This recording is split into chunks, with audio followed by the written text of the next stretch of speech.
Finally ઘણા દિવસ પછી માર્કેટમાં ઘટાડો અટક્યો છે, તો આ મજબૂતીમાં જે સ્ટોક્સ ફોકસમાં છે. સૌથી પહેલાં તો એક નેગેટિવ સ્ટોક સાથે શરૂઆત કરીશું, બીએસસી લિમિટેડ, કારણ કે આજે ખાસ ત્યાં જ એક એક્શન જોવા મળી રહી છે.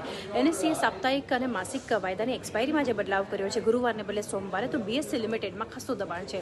પોઝિટિવ એક્શન છે કોફોર્જમાં, એક શેરને 5 શેરમાં સ્પ્લિટ કરવા માટે બોર્ડ તરફથી અપ્રુવલ મળ્યું છે, એટલે કોફોર્જ પોઝિટિવ છે. એમ&એમ અહીંયા વાત કરીએ સ્ટોક પર, તો નિફ્ટીના ગેઇનિંગ કાઉન્ટર્સમાં છે, કારણ કે યુબીએસે સ્ટોકને અપગ્રેડ કર્યું છે ખરીદારીની સલાહ સાથે, અને 3300ના લક્ષ્યાંક આપ્યા છે. પાવર ગ્રીડ અહીંયા પણ તેજી થઈ રહી છે. 3 ઇન્ટરસ્ટેટ ટ્રાન્સમિશન પ્રોજેક્ટ માટે કંપનીને બિડ જીતી છે.